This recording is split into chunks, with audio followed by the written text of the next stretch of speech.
winning goal, and they did, and I felt like, oh, this football, it was really nice. It was really nice. So I'm praying and hoping that they bring that form to go back to the national team so that we can fill this USA, because boys guys did top. But one down moment of my weekend was Arsenal women losing to Man City. I think for that last minute goal was, come on, we were down and Chloe came in to score against a former team, and the celebration and all that. You can see that girl is, I feel she's one of the players that is bringing much more excitement to the women's game, because after the game, Man City to account posted trolling her, and she posted back with the Champions League trophy. And I saw that this is the kind of thing that the women game also needs to bring it much fun, like how there's much more rivalry in the men's game. So I big up everybody, all the Arsenal fans, Ghanaians. Let's keep enjoying football. Thank you. All right, thank you so much. Thank you so much for your call. 3 minutes after 8. This is still the Sporty Breakfast. You can send us a WhatsApp message 054 257 1061.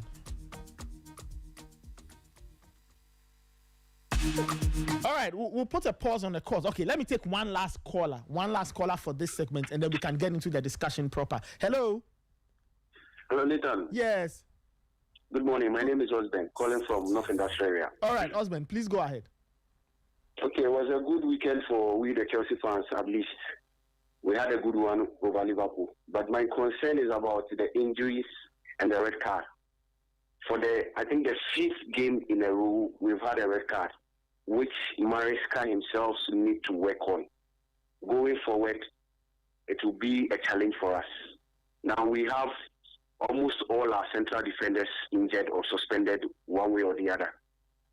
So the team should back up and then work on on that aspect. With regards to the Black Stars, it's good Thomas Asante joined the team because of the injury to Inaki. I'm praying we'll have a good day. The weekend was very good for our stars, especially the forwards.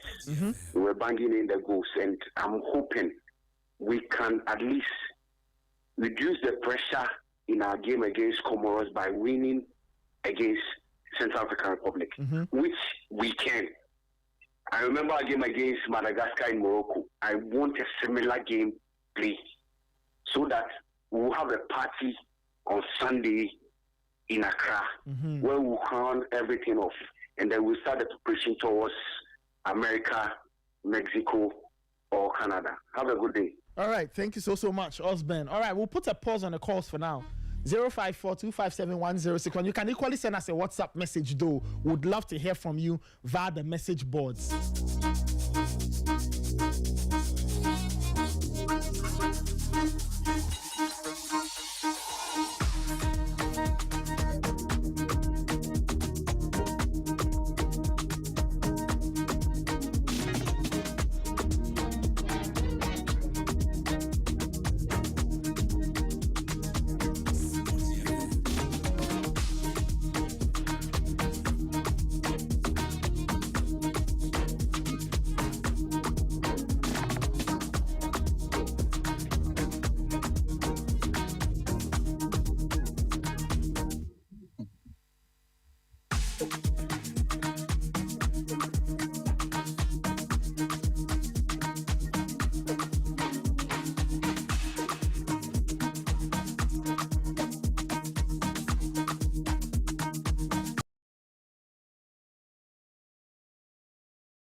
After 8, this is still the Sporty Breakfast. Let's start off with the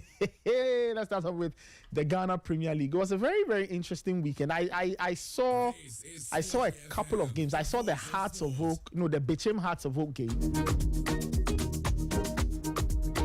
I saw the Bichim Hearts of Oak game, but let's just run through the full results sheet, and then we'll get into the discussion. So Kotoko and Hearts of Lions drew goalless yesterday in Kumasi. Brekum Chelsea 2, Holy Stars 0. Dreams 1, Vision 1. So Dreams finally have points on the board. 11 Wonders 0, Young Apostles 1. 11 Wonders, they have a problem. They need to start figuring things out. Hohoe United 4, Karela 1. Hohoe United's first win of the season. Wonderful, wonderful. Mediama 2, Nations FC 1. Swedru All Black 0, Gold Stars 1. And Bechem United 0, Hearts of Oak 0.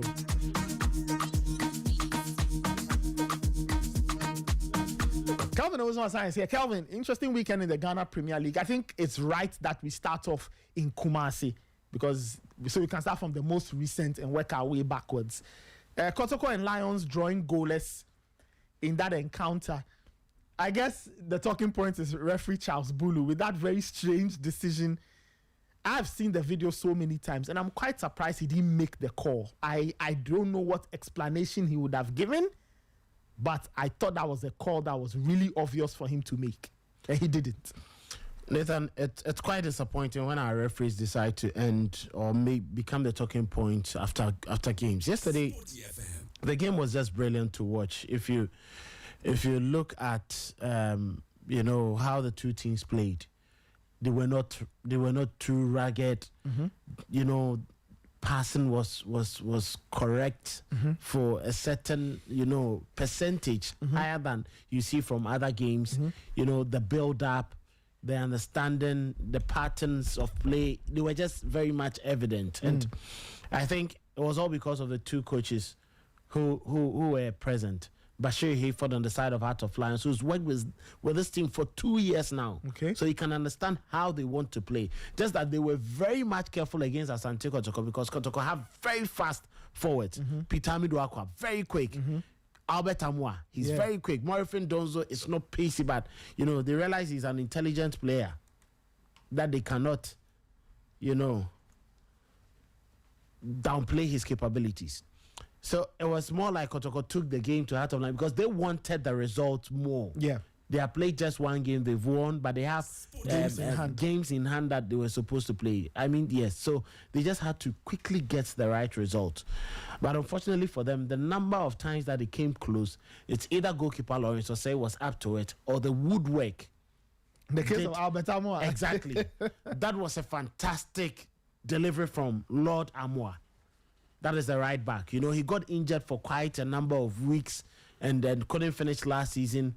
Even preseason, he couldn't. His first game on his return was the first game against Kwara at the Accra Sports Stadium. Look at that delivery from the right back. And look at that, instinct from Albert Amoa. Very much instinctive. And I think throughout the game, a couple of times, his touch and then, second touch let him down. For our viewers on our stream, you can find the clip of Albert Amoa's bicycle kick attempt, cannoned off the crossbar. It would have been a lovely goal, but it didn't go in. It didn't go in, though. But yeah, good attempt from Albert Amoa. Kelvin. So once that they got into those areas, they tried, all the avenues. Either go to Lord Amoa, Peter Amidu, go through Hubert Jau and all that, And I think that it was very nice to watch. But the discipline of the Heart of Lion defense, Hennessy and the experience, Ebenezer Aban, very brilliant centre back. He wasn't in a rush to make challenges. He always covered well. So Hennessy was the one who was rather in a rush. But whether fortunately or unfortunately, unfortunately for Heart of Lions, they did not concede. Unfortunately for Asante Kotoko, they couldn't score.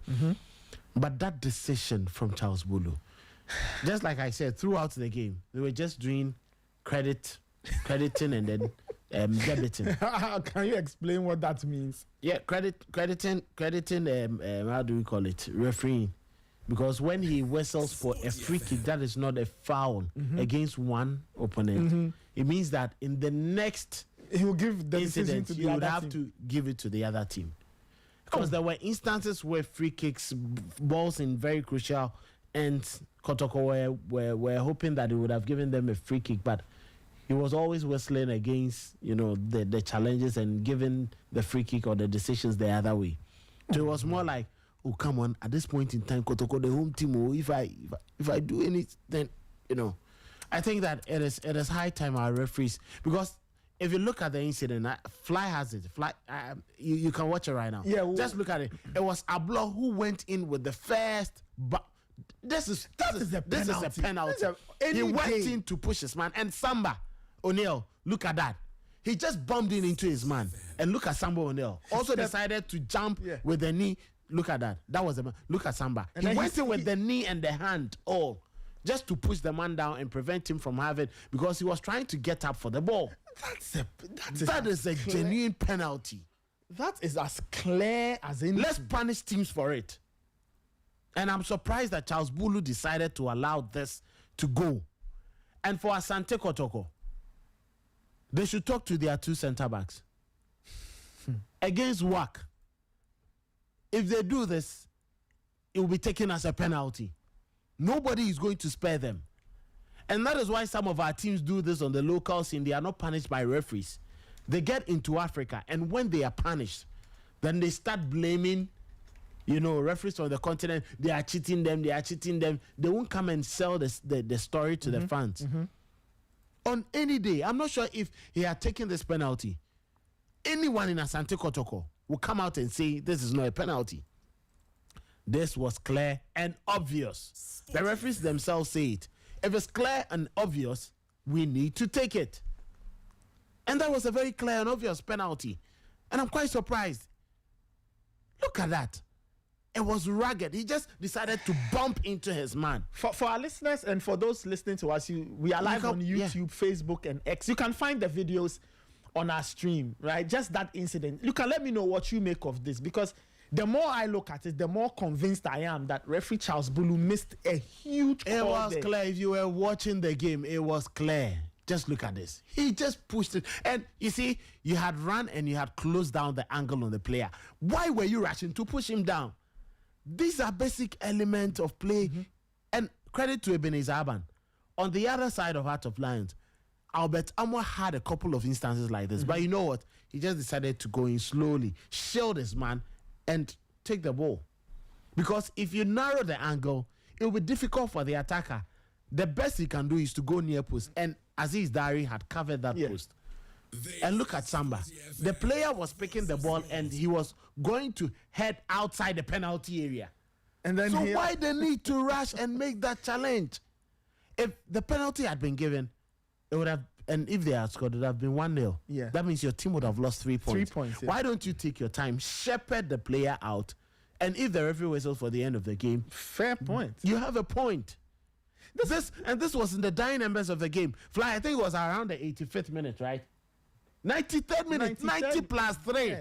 Because the referee added 5 minutes, 5 minutes of extra time. Dangerous. This gets given. Heart of Lions score, it's game over. Practically game over.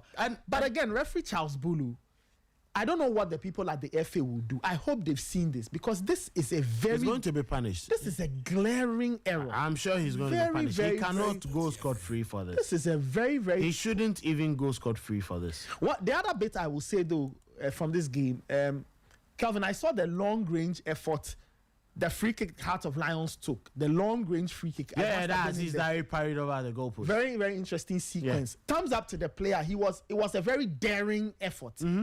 Very brave effort. And he took the free kick from range. But Aziz Dari saw it, and he managed to parry it. But referee Charles Bulu, as for this one there, no. 0/10, really, for not seeing the score. This was a very, very, very obvious call. This was a very obvious call to make. If you missed the first one, you couldn't have missed the second one. The player goes on the turf, and Samba O'Neal is stepping on the player, stepping on the player's foot. This gets given all day, every day, and twice on Sunday. This is so bad. Anyway, the other games or the other results. But Nathan, before you go to the other results, I think that there are elements of our game. I think a few things from the Kotoko team, because they are Ghana so representative in Africa at the moment. Yes. Hubert Jau, very, very brilliant player, but I think that he's getting swollen-headed. I see. Yesterday, he held on to the ball too much, and he was just giving, most of the balls away.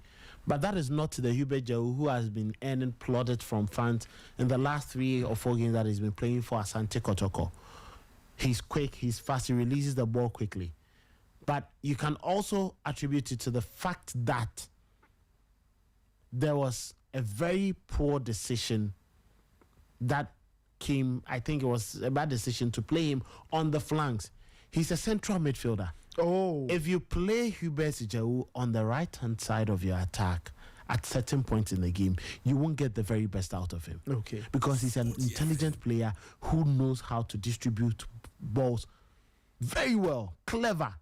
So if you have a pacey player like Albert Amwa who runs in behind the defense, and you have Hubert who has the eye for the pass. Some of the Kotoko fans call him Vitinha because of that skill he possesses. So just play him in his preferred role so that you get the very best out of him. Mm-hmm. Hilary Adabo will do all the dirty work, cover up and all that. Mm-hmm. But he does not have the same quality that other defensive midfielders would have. Okay. Let me go to the line, Kelvin. Eric Eji is comms manager of Hearts of Lions, and he's joined us. We'll talk briefly about the game, but I guess people at Hearts of Lions are not happy with that decision at all. Eric, good morning. Thank you so much for joining us. Yeah, good morning, sir. It's a pleasure. How are you doing today? Oh, we are fine. We are good. The team is good. We are just erasing the stress of yesterday. Has the team left Kumasi yet? Yes, we are in Accra. Oh, we got to Accra this morning. Okay, yes. Okay. So I'm sure you are getting ready to move to Pando. Let's talk about the game. It ended goalless, a point on the road. But I guess the biggest story from the game has to be the decision that referee Charles Bulu missed.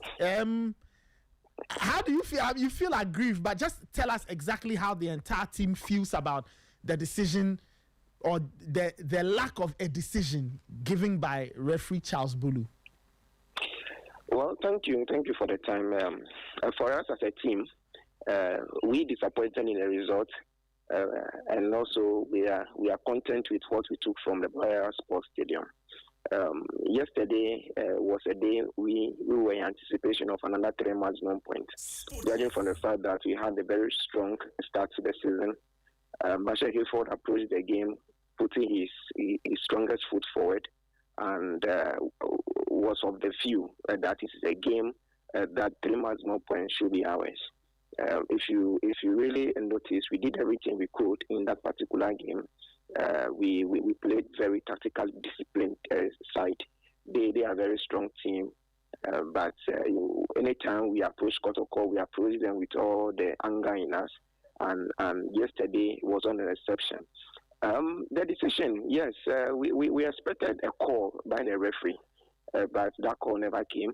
It's not the first time, not the second time, and for us as a club, one thing Dr. Ranjabi will tell you is that referee decisions are finally binding. When it's done, you move ahead and forget about it. The team got a little bit disappointed yesterday after the game, especially when that call was not made. But one thing that we know is that the referees are the ones who officiate matches for us. They come into office sometimes with bad interpretation, sometimes not genuinely making mistakes, and after the post-match, during the post-match interview yesterday, Bashir Ford was of the view that yes, it is what it is, and for us as a club, we've taken the result in good faith. We would not go counting our eggs when that egg got broken yesterday. It is no longer ours, and we have to let it go. So it was a disappointing decision for us, especially our fans that travel from Pando to the Royal Sports Stadium yesterday. They saw a victory that never came, but we are not so much bothered about it. At least we are still maintaining our 100% or unbeaten run of the season, and we've displayed a very good football to the whole world to see that we're not a cheap side. We were a team that finished second last season, and this season we are continuing from where we've actually ended it. So we're not so much perturbed, even though as humans as we are, that decision will definitely hurt us. But if you are into the game, you know that when calls of this nature doesn't come, you don't go crying for them. Who goes past Samba O'Neill and Ablo shoves him down. Referee says game on. Who goes past Samba O'Neill and Ablo shoves him down. Referee says game on. Who goes past Samba O'Neill and Ablo shoves him down. Referee says game on. Who goes past Samba O'Neill and Ablo shoves him down. Referee says game on. Who goes past Samba O'Neill and Ablo shoves him down. Referee says game on. Who goes past Samba O'Neill and Ablo shoves him down. Referee says game on. Who goes past Samba O'Neill and Ablo shoves him down. Referee says game on. Hard work and the thought of the Lion DNA in us. We are aware that Heart of Lions is a very big club. We've been top 4 champions before twice. When we first qualified to the league, 2002-2003 season, we've been a team that has been causing a lot of stress in the league. We went on relegation 2015, came back, and we have the realization that it is time to deliver the Premier League trophy for the people of Volta region for the first time. No team has been able to do that ever since top flight football has been played in Ghana. The best we had was Hoover Adep, who got us the FA Cup. So that realization and what we've actually done so far is what is pushing us forward with this high momentum. Dr. Randiabe, management, and the Lions ecosystem believes that it is time the team goes out of its bounds and do something extraordinary. And that's what you've seen last season. We lost the trophy to Gold Stars with 3 points shy. And Bashir Gifford, from match day one, anytime he appears in the media, he always tells the media that anything short of what we actually achieved last season or a step forward from what we achieved last season will be an underperformance from us this particular season. So that is what we've actually instilled in the players. You've seen the new players that we brought on board. Recruitment was very much good. 3 of the new players even had goals for us so far as the season is concerned. And that's what actually is an indication that we really mean business this particular time. It is not any weird secret, but it is how Bashir Gifford and the technical team shapes the team, how they are instilling the Bashiristic football in them, and how they are actually learning the Lions philosophy. And these are the things that we will not get in any other club. These are the things that you can only get with Lions, and with a little bit of nurturing, with a little bit of encouragement, and how Lions play football. If the moment you adapt to it, you realize that you can deliver no matter where we go to. So this is just what is keeping us forward. Nothing extraordinary. Hard work from the boys, self-determination, the Lion ecosystem, and then the edge for the people of the Volta region to get a Premier League trophy this particular season is what is all driving us towards the good start you've seen so far. Interesting stuff. Eric, thank you so much for speaking with us this morning, and we wish you the very best. You have very, very interesting games to play. Brekum, Chelsea, Gold Stars, you have Holy Stars and all. We wish you the very best as you... Yes, there is a bit of a revised fixture. Okay. So, yes, our next game, match day 9 fixtures, has now been brought to match day 5. Okay. So match day 9 games have been moved to match day 5. Yes, which is just the coming weekend. So we are playing Heart of Oak away. So we are in Accra this particular weekend. Then the following weekend is an away game to Gold Stars. So we are playing 3 away matches on the row. Wow, 3 away games on the spin. Yes, yes, because of the revised fixtures. Because of the revision. Interesting. Yes, Eric, so we are playing House of Folk this particular weekend. Okay, well noted. We'll also adjust our schedule here. Eric, thank you so much. We wish Pando Heart of Lions the very best as you prepare for the rest of the season. Thank you very much, and thanks for the time. All right, that was Eric Eji. Eric Eji is communications manager for Pando Heart of Lions. And interesting stuff, Kelvin. They have a lot on their hands because of the revision. They are going on the road. They will spend some time on the road, and for a while. It's going to be. I think it's going to be tough because they made a trip from Pando to where? To Kumasi. Pando to Kumasi. And now they are going to return to what? Accra. Yes. They are in Accra. They are playing Hearts of Hope. And then after they travel to Gold Stars in BBN. Western. It's crazy, but unfortunately you cannot blame, the FA too much. It's all because of the revised fixtures that it was actually made, and the Black Stars had this, and if I don't know why they decided to revise the fixture, maybe because of the Super Clash. Because the Super Clash was originally set for week 5. Yes, so it would have been Sunday. Yes. But the Black Stars are playing on Sunday. So which I think you can let that game be an outstanding match, and it will be played on one weekend that you think, because it's going to affect the other clubs. If the Super Clash isn't played, then you let all the other games be played on Friday, Saturday. You get it? Yeah. Friday, Saturday. And even for those ones, because even with this revised fixture, they said that on Sunday, if you want to play a game, you can do it, but it is not going to be a live broadcast, a televised game, which the FA has made it clear to all the clubs. But I think in the best interest of Ghana football, yes, the FA want to protect, their biggest brand, their biggest product, which is the Ghana Premier League. So it's quite understandable, and I think that it's okay. So Heart of Lions, and just like I said, they've kept a very core group, and if you listen to them, Bashir Hayford has kept some of the best players that he saw or he's seen with this team. He's brought on new players. The Danso guy who plays as a right back is supposed to be a central midfielder, but they've just given him a new role and they've turned him into a right back, and he's playing so well for them. Last season, he had a couple of goals and assists. I think about 7 goal contributions to the season last season. In the heart of defense, just like I mentioned, Ebenezer Aban and then, Hennessy, one of the most enviable pairs you would have in the league. In central midfield, they have this guy, Chedogli from Banana Inn, a player that, they used to play friendly matches when they play Banana Inn, and they realize, come on, that's a very good guy. Let's just bring him on.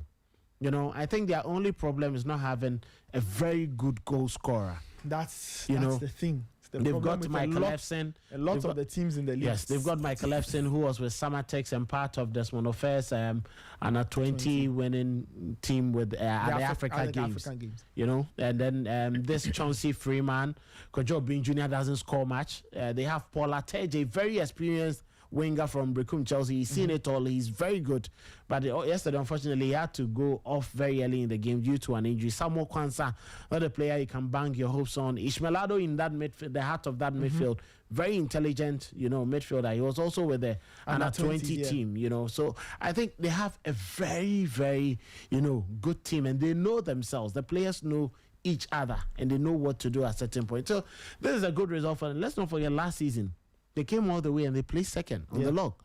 So it means that this season they can have that, very good shout for the league title, which already they've started showing signs of it because they haven't lost a game, just like Hartlepool, but they have won 3 times. Yes. And the draw against Asante Kotoko on any day is much more creditable than any other performance away against any other team. It's more like a win for them. And you could just see the calm from Bashir Hayford after the game. It was quite good. And I think that, yes, they are doing something good that should be applauded. And they have a very good technical bench. If you have an experienced player, a former player of the league like Daniel Nieje, your backroom staff as assistant, you go to their training grounds and he does most of the drills, most of the coaching. Bashir Hayford leaves the instructions to him and he does it. Batch only comes in when he deems it necessary. You get it. They have a very good goalkeeper in Lawrence Osei, who is coached by one of the top goalkeepers we saw in the league and even played for the Black Stars, Stephen Aholo. Okay. So they have a very good. There was this Heart to Folk player, former Heart to Folk player, Nesta Santi, who was with them, that prisons officer, but he's moved on to join another team. I think the new Ash Gold. Ashanti Gold now, they have a Ashanti Gold 04. Exactly. he's with them as, I think, assistant or yes. So, you know, they've had that sort of coaching and direction from very experienced hands. So you can understand why the team is that good. Lawrence was a very good goalkeeper, very, very good goalkeeper. And I think he's also doing his bit, keeping the clean sheets, and it's good enough. We just wait to see what will happen going forward. I think that Heart of Lions are doing something good. Heart of Lions, they started the season, unbeaten, 3 wins and a draw, 10 points. And they are showing some great form in terms of the Ghana Premier League. Let's run through more of the results. We'll see if we can connect with Michael Asariboedu. He'll be joining us in a bit there. Okay, Michael Asariboedu is joining us on the line. Michael, good morning. How are you doing? Good morning, Nathan. I'm good. How about you? Yes. We are fine. Thank you so much. Very interesting weekend in the Ghana Premier League. Which game caught your eye? Which game did you have your lenses trained on this weekend? Well, it has to do with the 2 games I covered. Bethlehem United are home to Accra on Friday, and then also Asante Kotoko's first home game of the season against Heart of Lions. And unfortunately, they were the 2 games that failed to produce a goal. Yeah. You couldn't get to enjoy goals. We were talking about the Heart of Lions game, and of course the talking points from that, the incident that referee Charles Bulu missed. I mean, you were also at the game. What were the reactions? And following that, has anybody said anything? Because I find that decision really strange, and I thought it was a call that he could have easily made. Well, those present at the stadium, they don't have the benefit of getting to watch replays or watch the video footage. It was only in the aftermath of the game that people actually had the benefit of watching the incident again. When it initially happened, what most of us said was that it was much more of a shoulder charge and not necessarily a push on Macaulay, the Heart of Lions attacker from Joseph Ablo. You would want to look at his actions and call it reckless, but is it clearly a case of application of excessive force? Did he push him or did he charge him just as expected and allowed for most defenders to do? And under normal circumstances, those at the stadium, per how we interpreted the action and look at it, it qualified more as a shoulder charge and not necessarily a use of excessive force and then a push.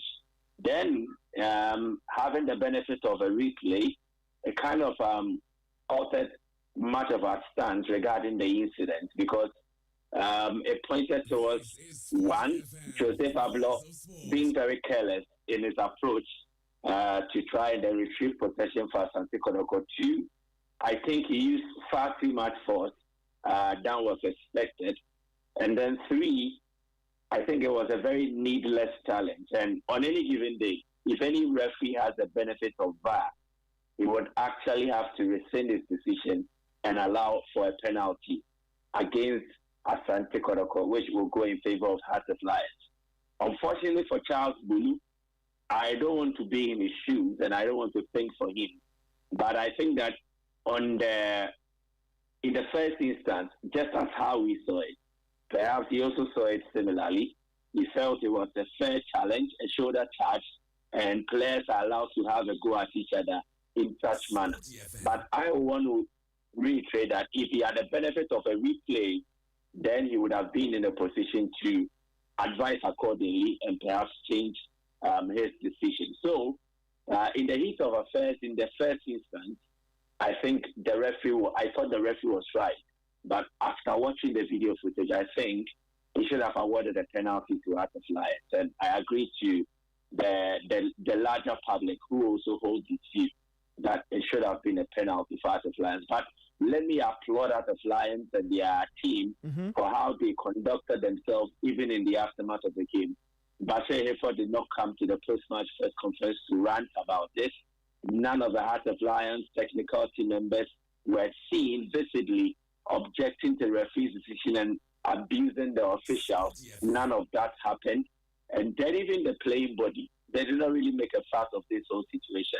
And I think that was top-level professionalism on the part of the Heart of Lions team.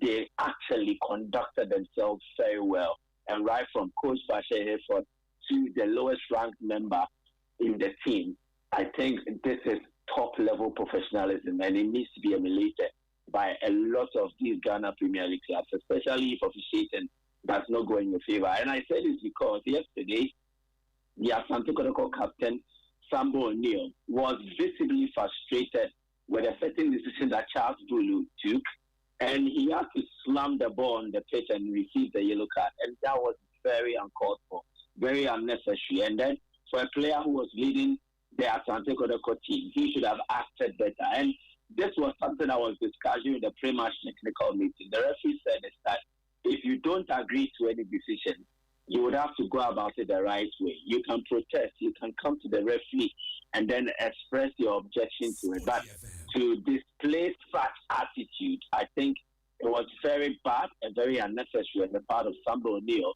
And I think what Heart of Lions did was a portrayal of how a team should conduct themselves, even when a referee's decision goes against them.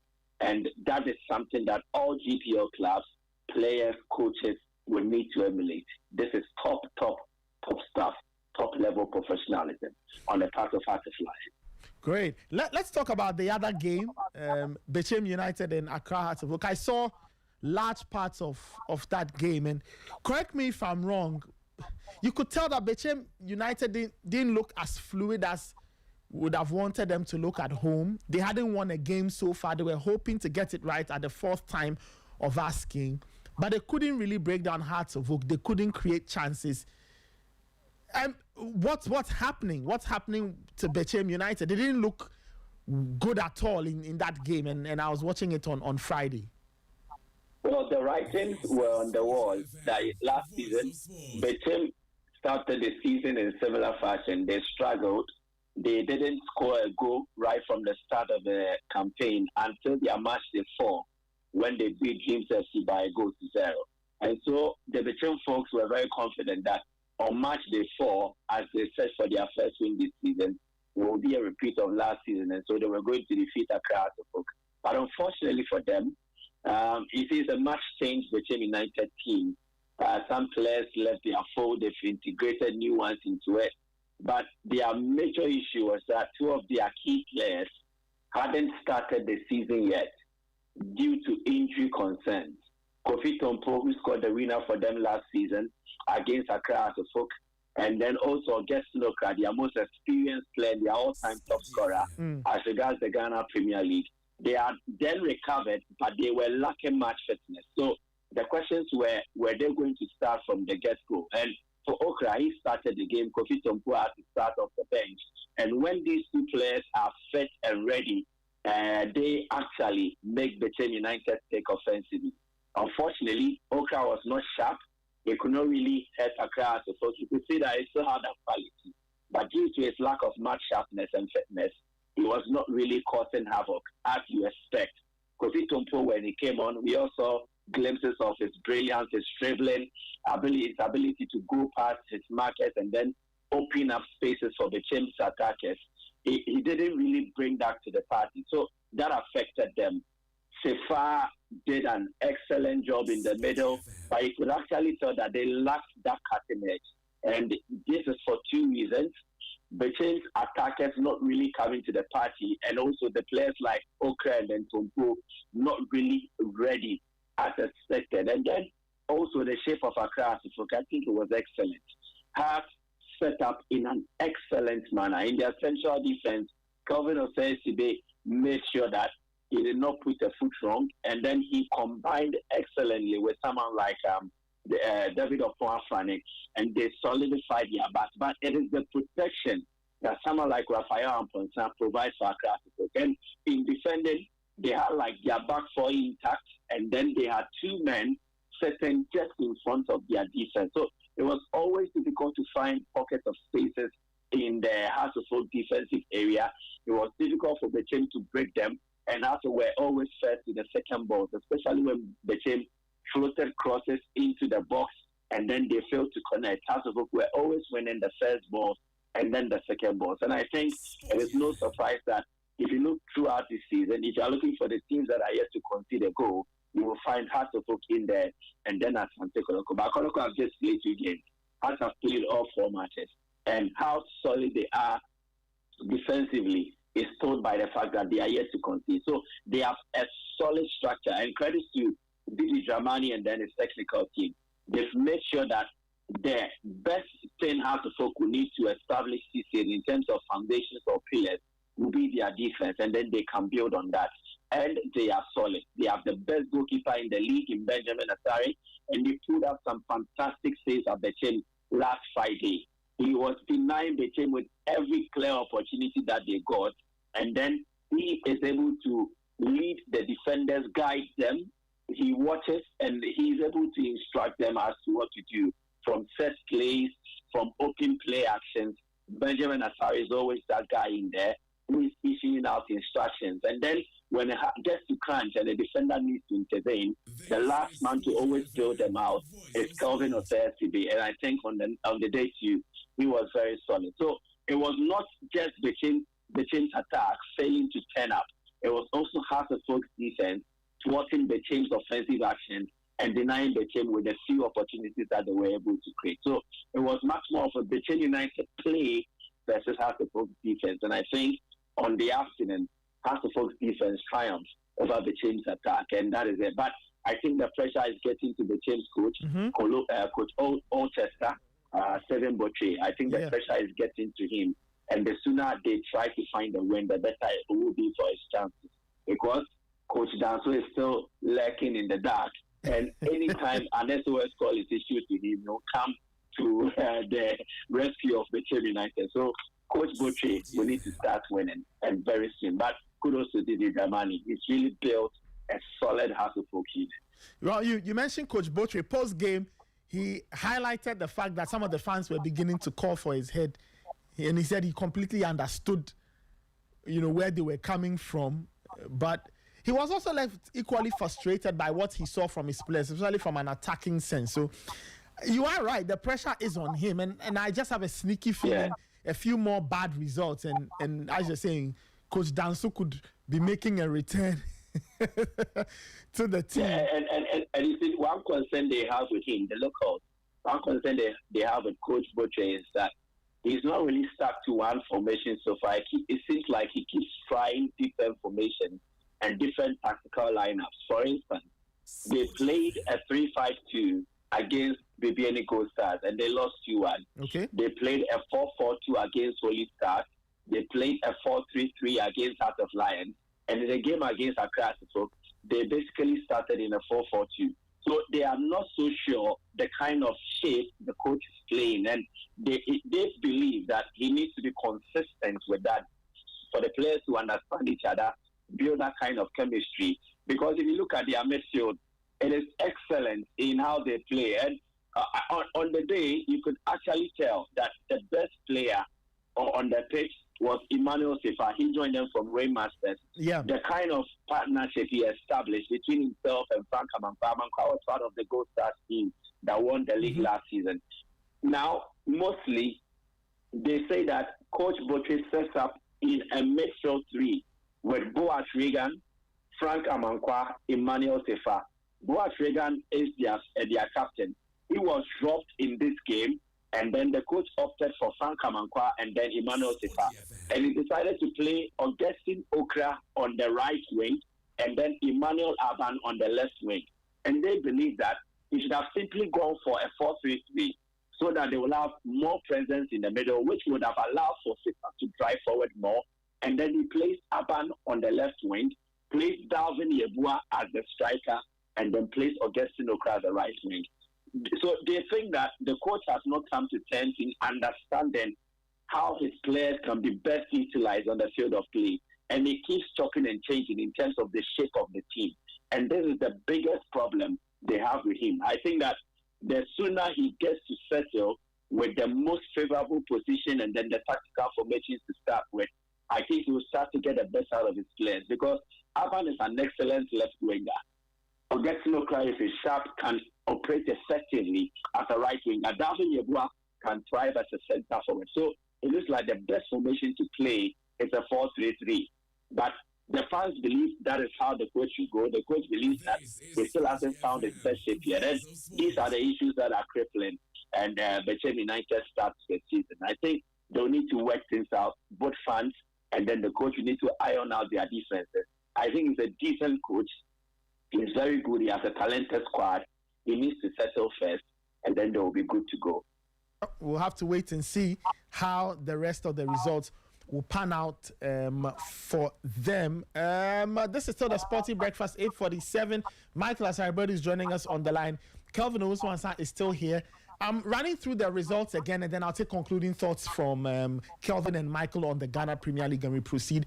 Kotoko 0, Heart of Lions 0, Brekum Chelsea 2, Holy Stars 0, Dreams FC 1, Vision 1, 11 Wonders 0, Young Apostles 1, Hohoe United 4, Karela 1, Hohoe United getting their first win of the season. Mediama 2, Nations 1, Sweden All Blacks 0, Gold Stars 1, and Bechem United 0, Hearts of Oak 0. Kelvin, any more thoughts on this? I don't know what you want to talk about. All Blacks, do you have any thoughts on? Well, I think that game was another game that was quite interesting. All Blacks against Gold Stars. Gold Stars were coming on the back of the 2 defeats to JS Kabylie. 7 goals, 7-0 aggregate scoreline. They had to give a quick response. The team looked a bit tired. Some of the players who had been playing actively, Kelvin Opon with his injury had to stay on the bench, and the experienced Vincent Atinga came on to replace him. Bright Jay had to sit on the chair. Bright had to sit on the bench, and then he was replaced by Philip Bufori, on the right hand side, and then Sanu, the striker from Salitas from Burkina, very tall, lanky forward, had to start ahead of Samson Eduku. Ateje started, Ajite was on the bench, and they had to be Chene, Apia Makati sat on the bench throughout. It was more like they needed a quick response. Nana Amankwa as the assistant coach, getting that 5-0 drop, and before a new coach is announced, which we are expecting that a new coach would possibly be announced this week, which we hear it is going to be Max Oknedu. We'll wait to see if they are still going to stay on that appointment. But the game was Sweden All Blacks' second game at home. Remember the first home game, they thumped Samuel Boadu's Brekum Chelsea 3-0. So many were like, come on, this is a very good team. And they looked very much well rehearsed. But I think, in the Ghana Premier League, there are times when teams get into championship and they start getting in experienced players. You may not understand, but you need the experienced players to give you that sort of leap of hope, that leap of, controlling games. It is the reason why Sunderland have started the season very well, and then they are performing because they have a number of experience. If you have Real Nido, even though he got a record, if you have Granit Xhaka, Atamasuaku, all these players very much experienced. They know how to handle games at this top level for you. I think that is the only problem All Blacks have.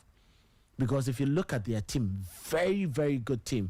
The only experienced player they can bang their hose on is the Kweku Answanzi, the captain, formerly Wow Stars. He's played, for quite, a very long time in the Ghana Premier, so he understands the dynamics. They played everything to perfection, but the only part that they had to excel in attack, that was where the inexperience came in.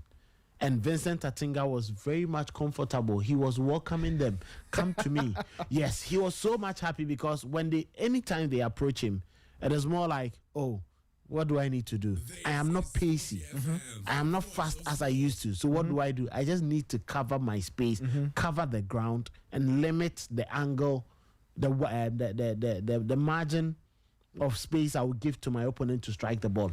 And that worked to perfection. It was giving Rudolph nightmares. And, because of the experience and then, the stature, the pedigree of Atinga, every time his opponent had the ball, Gideon Anaba was making mistakes, elements of mistakes. But any time that they had the ball to Rudolph and then it was Atinga would just keep his calm, and Rudolph would try. He would be in a rush to do what? To hit the ball. And every single time that he did, it's either Atinga blocks it or it will be a feeble shot to goalkeeper Emmanuel Kobe, who did, really well. Fosu Boateng, very excellent midfielder. He's been playing so well. And I think that this will be the lessons to All Blacks. They fail to convert the chances that they create. They fail to, control games. It happened when they played against Adriana FC in the final minute of the game. They just let their guys down and then they lost. They have very good players. And the goal that Michael Nkwa scored, somebody will say, unfortunately, it was a cross that was cleared and he was just inside the goalkeeper's area and it hit Aziz, the left back. And it just dropped for Nkwa, who was having a very terrible day. And he just, had to nick home. It was a tap-in, easy for him. Samuel Atakumi had an opportunity which came off the crossbar. I think he's one of the very excellent forwards. Many speak about Albert Amwa. I think Atakumi is one player we should be looking forward to. Very quick on the flanks. He has the skill to outwit players and he's a bit instinctive for me because I just hope that the Blacks Galaxies coach who is watching, that is Nations FC coach Kasim Mingo. We just look at it and then get to know how best he can get these players to work when he gets into the CHAN qualifier. So I think it was a good result for Mediama now. For Gold Stars. Now they have 2 wins from 2 games, which means they have 6 points. They play Kotoko on Wednesday. And in the last couple of months, they've played Kotoko for twice, the champions of champions and in the Galka top 4. They have a fair idea of who Kotoko is. So at least, even if they can build on that and get a result against Kotoko, maybe a draw, they know that, yes, they've had a very good, result. And they have one away win now. So they are not too far from the championship, 6 points, in a very good position. I just hope that they will continue. It was a leap of breath. For Swedo All Blacks fans, they were quite disappointed, but I think that it's early days here. The team plays very well. All they need to do is to make sure, because they find the right, decision making in the final third of the pitch to get in the goals. That is the only problem, and I just hope that they will get it right, because the sort of investment that they've done to bring back All Blacks to Sweden, a metamorphose at a point to Gamba All Blacks. Now back to Swedro, and the indigents are ready. They are willing to support. The kind of passion that they come out to watch the team with, and the support is just great. We saw the likes of Bismarck Aidan. We saw Francis Otia Kenten. He was present at the stadium. We saw a number of experienced hands who are handling the team, and it was quite good enough. But All Blacks lost the game. Hopefully they'll build on that. And at that same venue, 11 Wonders had to adopt it on Sunday, and they were also beaten by Young Apostles. Yes, they lost by a goal. So those who played at home at the Swedro Stadium all lost their games, and it was quite an unpleasant. But Mediama SC, they are doing something. They are, great. Against Nations were thinking, once Samatex came to Abrankasi to draw, the Kwame Chase Sports Complex to draw, we were going to TNA to draw. It was almost game over, and I don't know, Fly, get me that free kick from Mediama SC. It was a very good take there from Emmanuel Owusu. Very intelligent free kick. Deceived the goalkeeper. Yes. Goalkeeper thought he was crossing it into the area. So the producer, Immortal and Fly, get me that free kick. Yeah. So it was Emmanuel Owusu in the final end of the game who decided to send in a very brilliant delivery. And it was just sweet. It was just sublime. But I think I'll blame the Nations FC wall first. And then the goalkeeper, I think he was too far away. Though it's an intelligent free kick that was taken. If we take a quick look. At that free kick, the two players were just in a very good moment. That, come on, this is the final minute of the game. Let's block that free kick. But they just open up. If I am a goalkeeper and I build a human wall and I expect you to block the ball and you open up, you see, just look at the wall. They just open up for the ball. So, fine, the goalkeeper might have been late, but I think the wall should be blamed. Yeah. The wall should have done it. Yes, maybe. Just look at it. It went through them. You don't do that. What is your essence as the wall? Once you form the wall, you don't split it open. The goalkeeper. If nobody is there pulling the wall apart, there's the two of you. I don't know if Michael watched that game. And I don't know if Michael had seen that goal. Look at that. Look at that delivery. I've seen the free kick. I think that was some smart thinking from Emmanuel Owusu. Yeah. But I also agree that it is a poor goal to concede from Nations FC, and they should have done better. First, with the human wall, how it was constructed was poor. Check the players who made up the wall. They look too short, which allowed for the player to measure his kick and then just kill it over the wall with a decent height. Then again, a goalkeeper should not be beaten at that far post, especially when Owusu's kick did not really have that much power. So I think it was a poor goal to concede on the part of Nations FC. But I am particularly happy for Emmanuel Owusu and how far he's come. Just because there's a guy who really had to go through it at Bechem. He did not really get much opportunities. Then Francis Chune was at the peak of his powers, and so he was getting much of the starting selections ahead of Owusu. I remember speaking to him when Kodoko visited with Seydou Zerbo. This was like some 3-4 years ago. Yeah. And I told him that he had the potential. The only thing he needed was the mindset, the mentality, that he needed to believe in himself. He needed to work harder, and so believe that things will work out. It did not really work out as expected at the team, but his transfer to Mediama has been a breakthrough for him. His first season was great. His second season, solid. He's now top in terms of a scoring chart. He's a midfielder, and I think, but for his own poor finishing on the day against Nations, they could have had like 2 goals. Mediama themselves could have scored like 4. Kingsley Brahe on the end of some poor finish, and also himself, he was in the penalty box. He just had to just direct the ball into the net, and then he narrowly missed the post. So I think he's playing in a team that is utilizing his strength. I think Mediama boasts one of the best midfield trio in the Ghana Premier League. Fuzitela, since joining them from Accra Lions, and it's not surprising. Ibrahim Tanko worked with him at Accra Lions. Yeah. So he's displaced Mano Mante from the starting lineup. So it is Fuzitela, then the 2 Owusu. Prince Owusu on the right side of Mediama's midfield, and then Emmanuel Owusu on the left side. And they combine together perfectly. The synergy that exists between the three is as excellent as ever.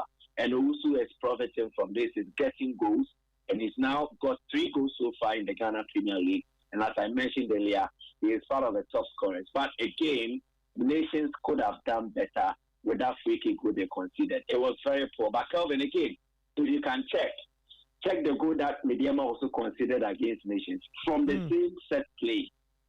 So a ball is sent into the box. The defenders of Mediama failed to react, and they allowed one of the players who's not really good aerially, Emmanuel Ano, also a former Bechem player, for him to head into the net. I was very shocked because Ano is not your go-to guy for aerial threat in the penalty box. So for him to be allowed that leeway, that free chance to just head the ball into the net was also a very poor goal for Mediama to consider. And I think the 2 coaches will not be so proud of the goals that their sides conceded on the day. Mediama won, yes, but I think Ibrahim Tanko referred to the set-piece goal they conceded. And then for Kasi Mengo, aside losing, one key concern for him will be how they considered from that set-piece. It is a goal that they could have avoided, and it is bad, very bad. But let's just celebrate those who scored. Emmanuel Owusu and then Emmanuel Ano, 2 former teammates on the opposite end, and then they got on the score sheet. That is brilliant. So Ano has 2 goals, and then Owusu has 3 goals. I think it all adds up to the interesting stories being written in the Ghana Premier League this season. Interesting stuff happening there. Let's just quickly run through the league table, and then we'll move the conversation on. Pano Hearts of Lions, 10 points. Mediaman 9, Hearts of Oak 8, Young Apostles and Karela on 7. Gold Stars, Adriana both on 6. Hohoe United and Vision on both of them on 5. Asante Kotoko on 4, but they have 2 games in hand. Nations FC 4. Swedru All Blacks, Brekum Chelsea, Samatex all on 3. Bechem United and Holy Stars on 2. And then Dreams FC and 11 Wonders on 1 point each. This is still the Sporty Breakfast. It's a minute after 9.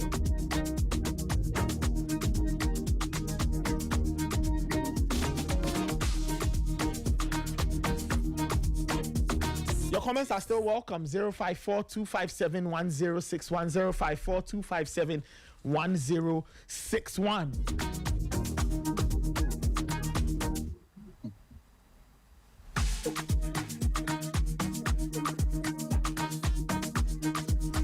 All right, let's hop on the jet. Let's check out some other bits that happened over the weekend. If you go to England in the Premier League, very, very interesting results were served in England. Let's go through the full results and then I can take comments from the guys in studio. Let's not forget that there's Total English Football later today, so get ready for your full serving of the Premier League. Just a quick run through some of the results. Brentford 0, Man City 1, Aston Villa 2, Burnley 1, Everton 2, Palace 1, Newcastle 2, Nottingham Forest 0, Wolves 1, Brighton 1, Chelsea 2, Liverpool 1, Arsenal 2, West Ham United 0, Man United 2, Sunderland 0, Leeds 1, Tottenham 2, and Bournemouth 3, Fulham 1. That game was on Friday.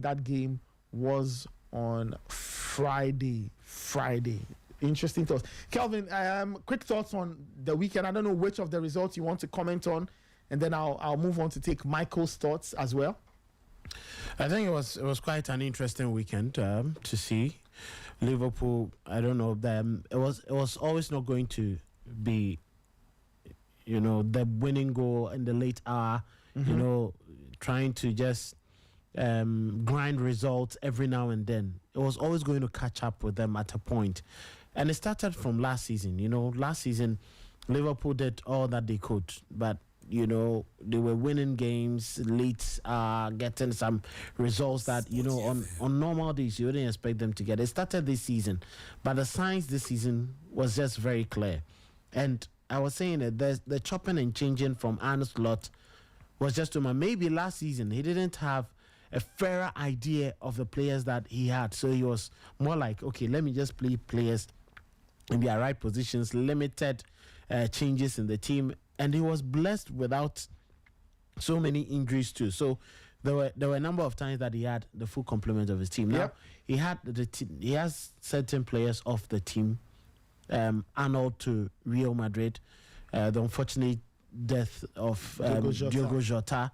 And then Darwin Nunez off, in as much as he was not even adding so much to them, he's off. In defense, he hasn't really had that sort of, complete partnership. That Van Dijk, Gravenberch, who sits in front of, Van Dijk and Konate. So the signs were just very clear. And in midfield, Alexis McAllister is either he plays off the bench, or Soboslai plays on the right-hand side, and you see Curtis Jones and the like. So you see so many chopping and changing. I didn't understand, but it was consistently breaking down that chemistry in the Liverpool team, and it was always going to be at a point where they were going to lose that. And Chelsea made sure that they were punished for that brilliant goal there from Caicedo, and then brilliant first goal. That was a fantastic finish, and at the death they had Estevao getting into a very crucial position. Now Liverpool losing 2 games on a bounce, clearly giving worries. They are very much lucky that they are going into the international break. Remember last week we were talking about the fixtures between themselves and Arsenal, and we're like, Liverpool have a list of games that would be very much difficult for them to grind all the results from. And that is where after the international break, they take on Man United. But, And Man United gladly picked up the pieces over the weekend. 2-0 against Sunderland. I was thinking, many were worried because of the form of Sunderland. Oh, yeah. And they were like, come on, are we going to win against Sunderland? Because they have a very good team. So it's not like they are okay. And games between Manchester United and Liverpool, it's always a rivalry, so you won't have that sort of dominance that you'd want. And at the international break, anything could happen. Players are now going to finalize their World Cup qualification slots. Others want to help their teams get that World Cup qualification. And it's going to be quite interesting what will happen. But there was always going to come good grind of results from Arsenal against West Ham United. Nuno Espirito Santo with a spirited performance against Everton on Monday. I was expecting that it was going to give Arsenal, quite of a difficult game. Though it was quite difficult, Arsenal did the needful.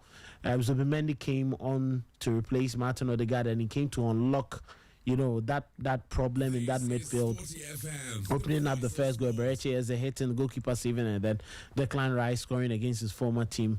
Bukayo Saka's penalty, yes, brilliantly dispatching it. The striker Gyökeres given it away, and Pep Guardiola's team, they look too scruffy. That is not a Guardiola-esque team. He builds his team, and they always have that fluidity. Even when they are losing games, you just see that, yes, they still have that dominance, just that decision-making, or they are beating in certain moments of the game.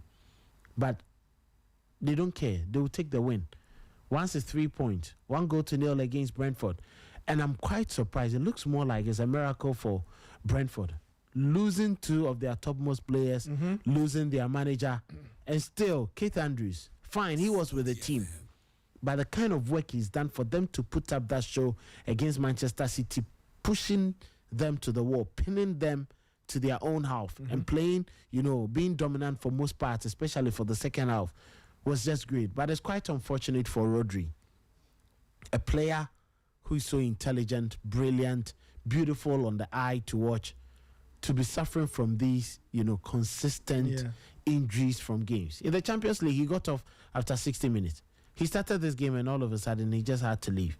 I don't know what is happening to football currently. Martin Odegaard played all the 90 minutes. Odegaard had to go off. He just went off after just a little over 18 minutes, and it's quite disturbing for Rodri and then Manchester City. Such a fine player, and as much as he plays for Manchester City, you look at him play and you marvel at the sort of midfield that he plays, because when the likes of Nico Gonzalez and the likes are brought on to replace him, you just realize that margin of quality and intelligence that is missing from the Manchester City game. So it's quite sad, but Pep will be happy. 3 points in the bag. International break, he can just rethink and then look forward to the other games that we play. And finally, Oliver Glasner downed, and he had to take a goal mouth melee from Jack Grealish to just knock home and then give his side that victory. It was a game that Crystal Palace should have finished the very end. They had numerous chances. At 1-0 up. It could have been 2-0. They had the chance in the second half. They just missed so many goal scoring opportunities, and I think it was quite disturbing to see how things pan out. But this is the Premier League. Many will be looking for the downfall of the other, and then we just see what happens. But Wolverhampton Wanderers, they are not getting any better. And it's quite strange. Wolves are in a bad place. Yeah. I personally think Wolves are going to probably get themselves relegated this season. I don't know what they are going to do now. I think they've used up all the credit, and I think they are going to get themselves relegated. We'll see what happens. Michael, are you still on the line? I am here. Wonderful. Your thoughts on the Premier League? Total English Football will be on, so I guess we can't steal their thunder too much. But just your thoughts on... Yeah. You can touch on a few high points, and then we'll go to Spain and we'll spend some time there. But your thoughts on the proceedings from the Premier League in England from over the weekend? Well, I am the Chelsea-Liverpool game will definitely feature high on my list. The coaching of Enzo Maresca is come under a lot of flack in the recent matches. People have blamed how he's managed the game situation. But I think in this game, his coaching decisions were spot on. And we are here discussing this because it paid off. It paid off. One, he was faced with a difficult situation, and the selection actually paid off. This is one of the best games I've seen Badiashile play. He was allowed much time on the ball, which was very comfortable for him. His challenges have always been when he has to race with an attacker or is pressured on the board that he doesn't get enough time to make decisions. But I think in this game, Liverpool allowed him the freedom of time to make a decision, and he was making the right ones right until he got injured, and then he was subbed off. Check his lead up to his pass in the lead up to Chelsea scoring from Moises Caicedo's shot. One, I think what Liverpool did was that their press was not that effective. And the explanation is that far too many players in there, and you won't get that coordinated press. Players will still need to understand each other. But Isaac was standing there covering the space. Dominic Szoboszlai standing there covering the space. But I think one of them should have triggered a press on Badiashile. But to Chelsea's advantage, he was allowed that luxury of time. He was able to pick a pass. And again, the decision-making of Maresca in playing Malo Gusto as a free man in the middle. He was always a free man. So there was always one free man for Chelsea to pass to. So it allowed for the central defenders to find at least different passing ranges or different passing options. And it was always open. So Badiashile, in as much as Liverpool had blocked most of the passing channels, Gusto was able to draw back and offer himself as an outlet to receive the pass. And the moment he received it, he just had one simple job. Play a 1-2 with Caicedo. But this time around, he played that pass to Caicedo and was on the run again, confusing the Liverpool market. So again, the free man in the middle causing confusion among the Liverpool setup. And I think it's something that Arne Slot struggled to grapple with. The confusion led to the central defenders being in an indecisive mode. They did not know who should press and who should stay. And then check the position of João Pedro. He was stuck in between the Liverpool central defenders. So Konate did not know whether he should leave and then press. Van Dijk did not know whether he should leave João Pedro and then press. And that few moments of indecision allowed Caicedo enough room to push the ball forward. And then initially he decided to take a shot. He hesitated. Van Dijk still did not close up. And then he still pushed. Got into a very favorable and unleashed. Hello, Michael. All right, we'll see if we can reconnect with Michael Asaribuedu. It's 9:13. You can send in your comments 054-257-1061, 054-257-1061. This is the Sporty Breakfast. Raymond Yamado is here.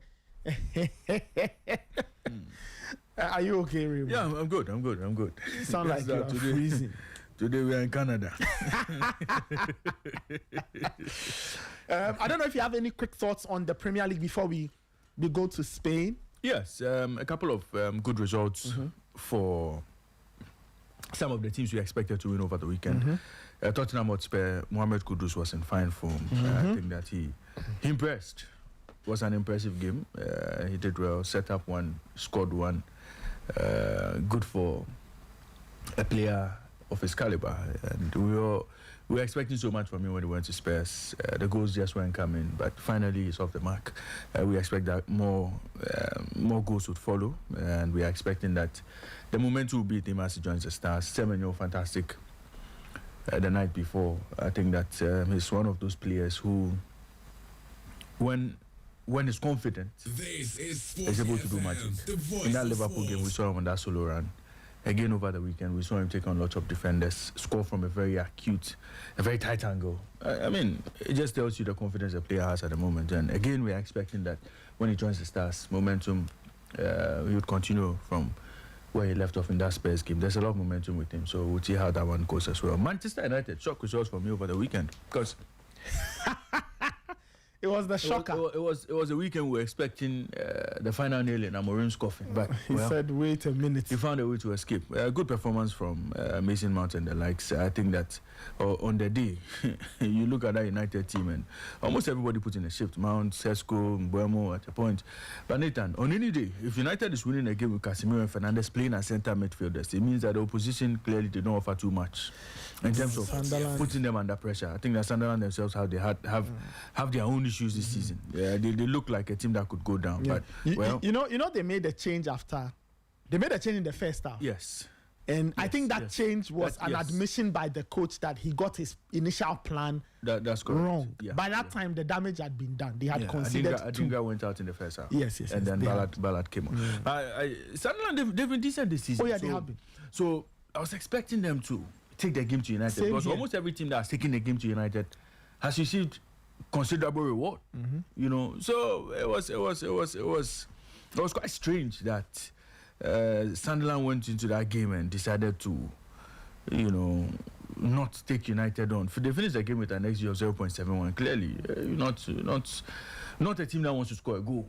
You know, so United shock win. Now you are expecting Amorim to get off the market. Finally, he plays Liverpool in 2 weeks. So it would continue. The back-to-back wins. What are you saying? Are you saying that? No, I mean the back-to-back wins may not. May not come, but he has to wait. Not at Anfield, though. No, even though he's unbeaten at Anfield, last season 2-2. Yes. So we'll see how that one goes. For Chelsea, Liverpool, again another shock result for me, because looking at Chelsea's form and where they are in terms of even their centre back pairing, it was another strange centre back pairing. A champion with Badiashile. It was another different back four. Yeah. You know. But Badiashile played well. He played well. Yeah, I think a champion was very good. Badiashile played wonderfully well. So you look at that team again and say, well, they were there for the taking. And you look at Liverpool on paper, Nathan, Gravenberch, McAllister, Gakpo, Szoboszlai, Salah, Isaac. On any day, these attackers would send shivers down the spine of any defender who's coming up against them, especially when that 4 and 5 were another new partnership that was coming on. You know, it was another one. It was Fofana and Chalobah. At times it was Hato, Chalobah. It kept changing. Again, Chelsea had to change, and Liverpool just couldn't find a way around them. It was quite surprising that Liverpool lost that game. A lot of it, I've seen a lot of fans blame Slot for, but Liverpool are not in a good place at the moment. And some fans are actually going at Mo Salah. Yeah. Yes, some are going after Mo Salah. Yeah, but I think that, Nathan, Liverpool need this break to look into the glass ball again. Slot would have to look at that team again, figure out who his best players are, which style of play best suits them. You know, when Liverpool started the season, we were getting a lot of late goals. People were asking questions. Are the late goals papering over the real cracks in the team? They were getting away with the victories, but there were issues, and I think that it's beginning to show. Bradley was all over the place. Kekes, it's not happened. So you look at the laterals, the right back, left back. Kekes, it's not happening. Bradley, it's not happening. Frimpong, it's not happening. They have issues there, and that used to be where Liverpool had a lot of quality, had a lot of strength. Robertson, Trent, you know. So again, this is where Slot has to coach this team. This is where Slot has to manage this team. He's brought in his own boys. He's brought in Frimpong. He's brought in Kekes. How does he get these boys to play the way he wants? How does he get the best out of these boys? All of those things he has to figure out in the next 2 weeks. Going to the United game. In fact, if he doesn't even get it figured out, these players can do a job on United on United. Oh yeah, of course. Once it is Man United coming to town, Liverpool will be excited. Once it is that midfield, we know Amorim likes playing that midfield of Fernandes and all. I mean, they would have it easier against United, but there are still issues that he has to find a way to sort out. So, you know, those were some of the standout games for me. I think on Sunday, the games were relatively, you know, a bit of Crystal Palace finally losing their unbeaten run. They were beaten over the weekend. I don't know why people after taking the lead. They took the lead in the first half, and then they finally got beaten. But I think that it just pours a bit of water on the case for Glasner. You know, going to Manchester United. A lot of people all over the last week, Glasner to United. Well, he's not superhuman. And he's obviously not the best coach in the Premier League. In form, yes, but he's not the best coach in the Premier League. So it cools down that conversation a bit. Newcastle also won against Nottingham. Ange Postecoglou. Pressure on Ange. 7 games, no win. Clearly, he must be concerned. Well, he and the Forest owner have a meeting. I read somewhere that Forest have been punished for how they treated a good friend, Espirito Santo. Yes, and they currently find themselves 17th in the Ghana in the English Premier League, just 1 point off relegation. So Burnley 18, 4 points, West Ham 19, 4 points, and then Wolves 2 points. So I mean, Wolves would go. Wolves, they are getting themselves relegated this season. West Ham, I think they would dig themselves out of where they are. Okay. Burnley too, I think they would go all the way. And for me, I see all of these teams surviving in the English Premier. I see West Ham and Burnley surviving. I think other teams will go down. Okay. Aston Villa also finally got back to winning ways. Now they are winning games for fun. Yes, so now they are winning. They games, won in Europe. They've won in the league. So it's back to back in the league for them, and we'll see how things go there. And Man City, they had to dig deep to hold on to their 9th-minute goal against Brentford. I think that if it was the Brentford of last season, maybe they would have found a way around this team with the Wises and Mbuemo Sako. But I think it's a new look side, and well, for 90 minutes, Man City had to hold on. But you know, Nathan, what shocked me at the end of the game was the Man City XG 0.85, and they scored one. Haaland is still in that team, but Nathan, something seems to be missing from the City team, and Pep has quickly tried to find a different way of playing. So the chances are not coming as much as you'd want them to come. Okay, they're taking the shots and all, but the big chances are not coming as much as you'd want it to come. So he's tried to find a way. Okay, fine. If I'm not going to score so many goals, let me find a way to be compact. Let me try to play a defensive game. Try to pick my chances. Try to, capitalize on mistakes and try and see if my best players can actually deliver for me. That's how he's tried to play over the last few games. And it's working to a certain extent. It's working for him because City, since their last defeat at the hands of Brighton, they've played 7 games. They've won as many as 5. They've drawn just 2 in all competitions. And so I think that gradually Pep is trying to find another way to play, because he doesn't have some of those. He doesn't have the KDBs and the Kunoas and all who will be creating chances for fun. So he's trying to find a way to play, and it's paid off. It's working. So I think it's going to be more of the same. But for me, I won't talk about Arsenal today. I've told you, Arsenal have put themselves in a position where they can't win the league. At this point, they have a very good defense. They've shipped in just 3 this season. They are 1 point ahead of Liverpool. We've seen teams win the league with 1 point. Assuming they win all their games, Liverpool win all their games, that 1 point becomes a difference. And they are scoring goals as well. Apart from Man City and, yes, I think apart from Man City, Arsenal have scored the second highest number of goals this season. Scored 40. So, offensively, they look good. Defensively, very assured.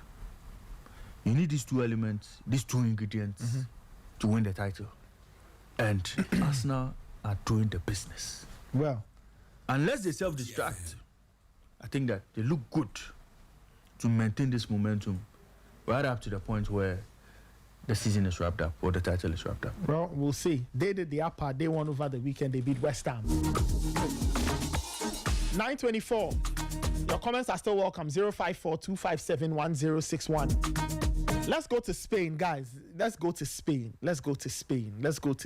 And over the weekend, Barcelona, earlier in the call, when we're taking the calls, and one caller said that he was on his way to winning big when Barcelona decided that they didn't want to win their game at the Sanchez Pizjuan, and then they lost that game by 4 goals to 1 in that encounter. Michael Azaibedu is back. I don't know if Kelvin, do you have any initial comments, Ray, and then we go to Michael, or I should go to Michael first? It's the 4-1. I was watching the game. The first goal for Sevilla came. They scored, I think, about another goal, but it was disallowed. And they scored a second, and then Barca got, a consolation just before the break. And I was like, come on, then Barcelona will just come out and then, get the win or the draw, because you look at the Sevilla team, and I'm not sure that's the team that should get the better. Barca got a penalty. Robert Lewandowski, of all people, 89% accuracy chance that he scores his kicks, decided to go wide. I don't know whether it was the pressure from the Sevilla team or he just missed his kick. I don't know. Yesterday was a day for missing penalties because it also happened in the Serie A when Pulisic decided to also miss his. It was quite surprising. I was like, how? And as soon as he missed it, Sevilla just got a good opportunity. And I think Hansi Flick should still be looking at his high line, because if you look at the Barcelona defenders, I always have an issue with them. You may blame Chesney at certain points for some of the goals, but if your defense is that vulnerable, if they are that porous, and you concede so many chances, and the chances are not like half chances, they are very clear-cut opportunities that if you have any good finisher in the opposing team, they will just dismantle and finish you off. And that is what Sevilla decided to do, and then they took Barcelona to the cleaners. Very much unfortunate, but this is a game. If you are winning certain crucial games and then you end up losing some of these games, then it doesn't look all right. But I think this is a good lesson for them to understand and identify that they have lots of flaws in their team. Because after the international break, the El Clasico is in the corner. Yeah. So he would have to quickly make resolutions as to what to do. Frankie de Jong nowadays, he just easily gets frustrated, getting yellow cards instead of just concentrating on playing the ball. Pedri may be doing his bit, but is it enough for this Barca team? Last season, when we were talking about it and saying that the main players for Barca who were just carrying the team, Rafinha, Robert Lewandowski, some were thinking that it was Lamine Yamal and all that because of the pump and then the pageantry. But clearly, I don't know, anyone who watches Barcelona this season just realized that they are off something. One man who gave them so much energy up front, that is Rafinha. His absence is doing Barca lot of harm. And I think that the earlier they find a quick solution to it. Jules Koundé hasn't been his best again, after that injury. And this season, he seems to be, flowing every single time. And quite unfortunate, but it's a plus for Real Madrid. Winning by 3-1. Vinicius Jr. Getting that confidence, being given the penalty by Mbappe to play. And, it's getting interesting. There seems to be that synergy, that bond. And that is what is keeping them alive. So once they are back to the top, Javi Alonso and his team bouncing back from that Madrid derby loss, winning a game in the Champions League, winning this to get back onto the top, it gives them that confidence, and I think it's good for them. But for Sevilla, the likes of Alexis Sanchez and all others, it also gives them that edge and that opportunity that they can just make things better after the international window. Good victory for Athletic Bilbao as well. Atletico Madrid once again dropping points. A draw. And I asked Diego Simeone, what has he want exactly to do with his team? They took the lead just like they've been doing in a lot of the games this season in La Liga, and then they throw the game away. It's just terrible. But it's done. Real Madrid back on top. We just wait to see what will happen going forward, because you look at the table and it's looking interesting for them. 2 points away. That is enough. Even if they should draw their next game and you win, it means that you are level on points, and that would be good for them. Villarreal doing something good. Climbing to third. Yes, Thomas Partey. Even though they lost at Real Madrid. Thomas Partey is a brilliant player. Nathan. Until that mistake from Hesada, was it Pepe or that? There's this no, not Pepe. There's this is it Papi Gay?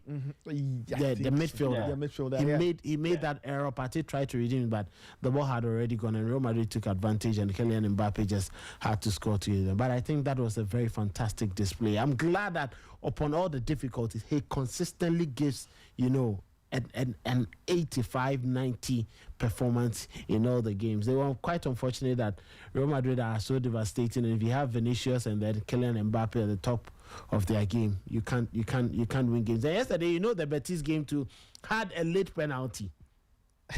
The Betis game had a late penalty. I was like, come on, what happened? What resulted in this Betis player missing the penalty kick? So what happened was, in the final minutes of the game, Hector Bellerin and then there was this other defender, they went into a tackle.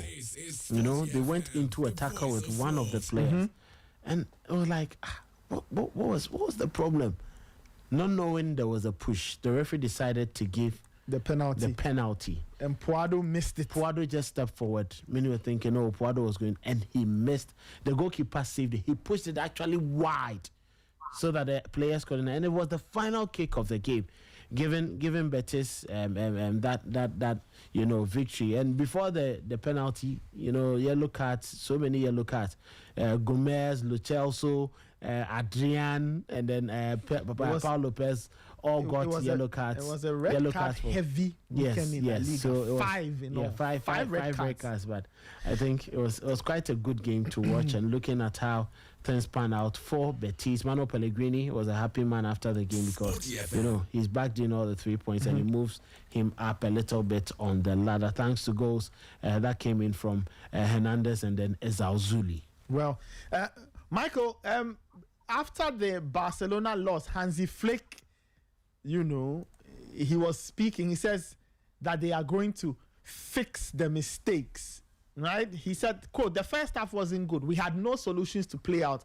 It was really not good. But in the second half, the reaction, I appreciate a lot. What we did, how we played, it was really good to see.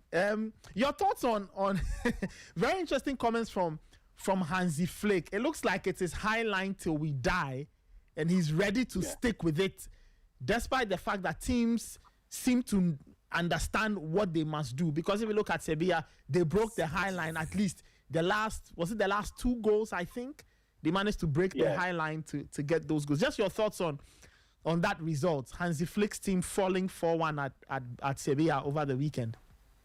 Well, you see, Hansi Flick is still unrepentant that he will need to tweak the structure of the team, and then he will need to alter the high line that they play. And I kind of agree with him. I think what is mostly affecting Barcelona has more to do with the lack of the needed personnel to make them solid. For instance, I think without Juan Garcia, Barcelona become a bit more vulnerable to conceding goals. There's a goalkeeper who just joined them, I understand, but the evidence of what he had done before his injury proved clearly that he was very effective in Barca, having a solid defense. He had made 14 saves in 6 appearances in the league. He had prevented 2 goals. He gave you a save percentage of 78% per game. So this is a goalkeeper who helps to deal with a lot of the chances that you concede as a result of the high line. I am not saying Chesney is a bad goalkeeper, but I'm only highlighting the fact that Juan Garcia had been a better goalkeeper than Chesney was last season.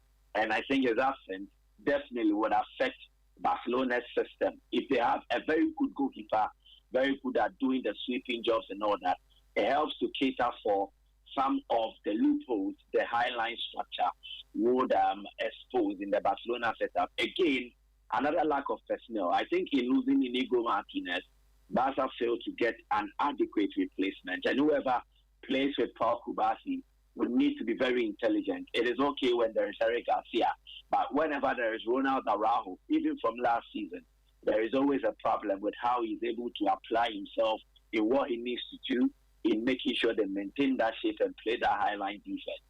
Araujo is not that intelligent. He's your physical type of player. So whenever he's in the back line, it is a bit shaky. And then again, there is no Alejandro Balde. There is Gerard Martin. So 2 of the 4 starting defenders are actually weaknesses in the high-line structure. Then again, without Barca's 2 main attacking forces, they are not as deadly as you expect. One issue that helped Barcelona last season was not just because they had a very good defense. It was because they had a high-scoring offense.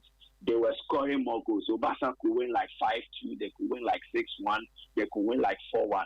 Now they are not getting in on the scoring now because Rafinha has been out injured. Lamine Yamal is always out. And this will affect Barcelona's creativity because they created chances in high volumes and then they were converting them in high volumes as well.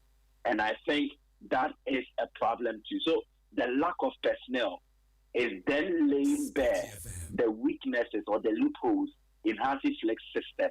I don't think it is a system problem. It is a lack of personnel. And it is very good that the international break has come now. It will allow for Barcelona to recover players. And then when they do return, Barcelona will be flying again. I don't think it's much more of an issue. And then again, football games, it's much more like pendulum swings. If Lewandowski had converted that penalty and made it 2-2, momentum would have swung back into the camp of Barcelona. But that is how the game of football is. Unfortunately, when they missed, it emboldened Sevilla's belief and it kind of put doubt in Barcelona's minds. And clearly, Sevilla capitalized on that, and then they punished them. But Barcelona would need to learn from this, and the international break has come at the right time. For Atletico Madrid, I will not agree to Kelvin. He's been a bit too harsh on Simeone. The stupidity of someone like Clement Lenglet cost Atletico the 3 points in this game. Yeah, to be fair, I mean, he got 2 yellow cards. For the second was a very needless yellow card. Very stupid. And on his part, I don't know, but excuse me for being blunt. I have never seen an unintelligent play like that from Lenglet. The player was not running into any dangerous position. He was still in the half of Atletico, yes, but he was closer to the half line, the center line, than the Atletico half. But all he had to do was just drag him down. Very unfortunate, very poor.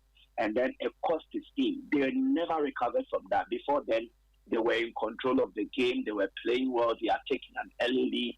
And trust me, they would have built on that lead. They would have consolidated it with a couple more goals. Now, when that red card happened, Simeone had to tweak, and it affected them. And definitely, I knew they were going to concede a goal. So I went to do my thing on Sporty bet.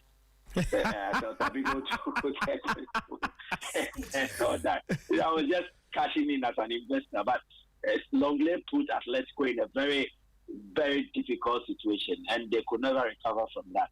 And he cost his team.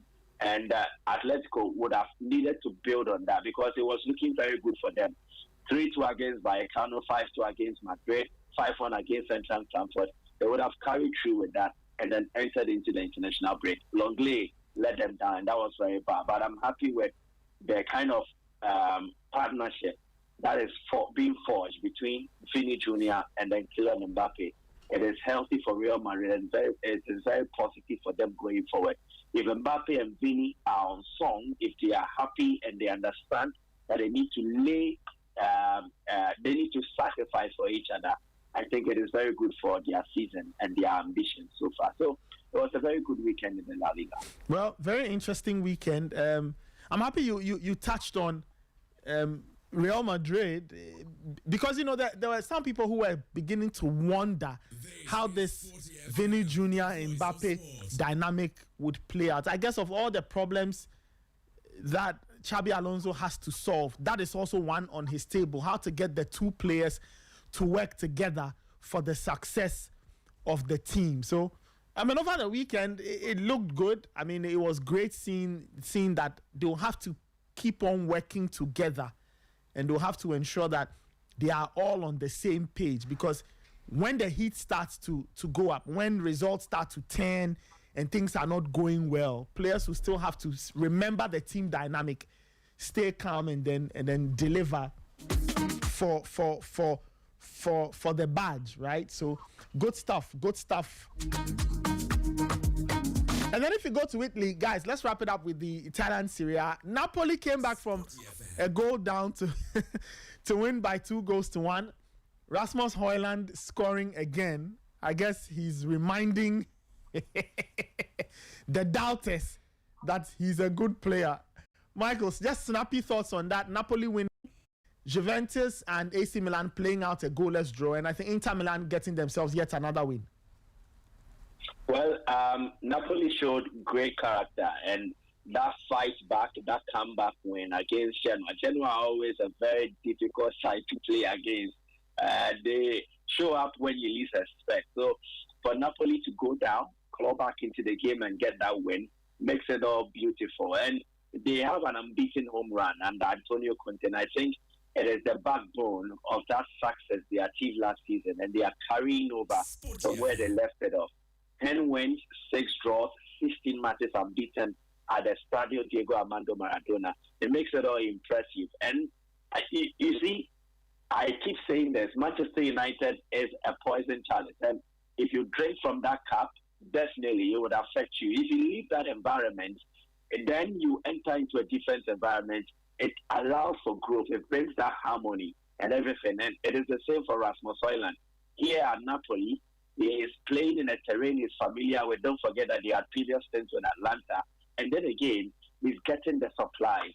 The players understand him and they are playing to his strengths.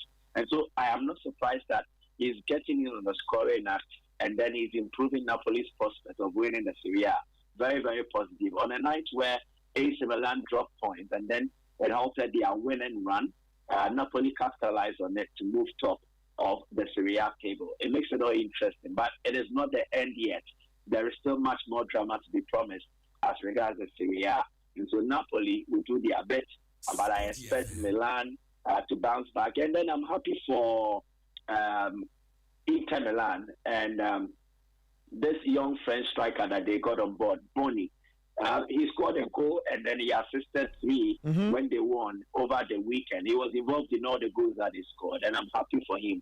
He is also yet another revelation for the side. We saw Marcos Thuram line up perfectly with Lautaro Martinez in the season they won the league under Simone Inzaghi. Now we are seeing another option. In the absence of Thuram, in the absence of Lautaro Martinez, there is Boni to step up and then deliver. Don't forget that there is also Sporty.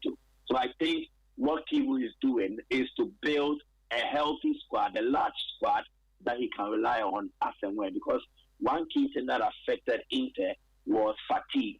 They kept using the same set of players throughout last season, and they burnt out at the latter stages. I think what Kivu is trying to do is that when he has a large size in terms of the squad, that he can select a pool of players from to play and deliver results. It helps him to sustain their title charge and also compete very well.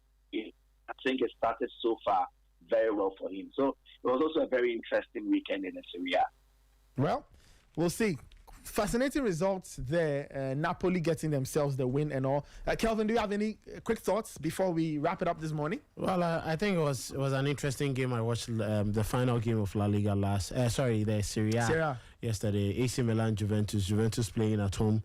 Igor Tudor decided to go with a very careful approach, and then Allegri seems to be doing something at AC Milan that is very much creditable. You know, they play so well. You know, and if you have an experienced Luka Modric in your team who is playing with the likes of Adrien Rabiot, Fofana, you know, Christian Pulisic, you would expect that, yes, these are players on any day, quality players who should be playing, you know, in the Premier League, La Liga somewhere.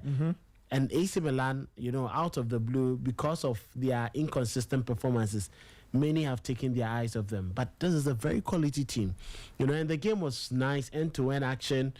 Juventus managed to weather the storm a bit, you know, managed to prevent AC Milan from getting, you know, the best of results. And I think that AC Milan, since this gentleman, is it Santiago, that guy who came from the Netherlands, you know, that striker. Every time I get to see him, he just keeps me a bit. He's had that presence, but how he influences games with his goals is a problem because he doesn't score enough. He doesn't score too much. Okay. You know, so anytime he leads the attack, Santiago Jimenez, I'm talking about. Him, yeah. So anytime he leads the attack, he looks more like he's off that quality. I don't know how AC Milan can get the best out of him. Rafael Leao also comes onto the pitch, and I don't know when that gentleman will be serious in games. I don't know when he will be serious in games. He got a great opportunity to score and he missed it. Pulisic got a penalty. He also, you know, decided to blow it away. The only time that I saw them was that strike or drive from Fofana, which was saved. I don't know. Allegri is, still building up his team.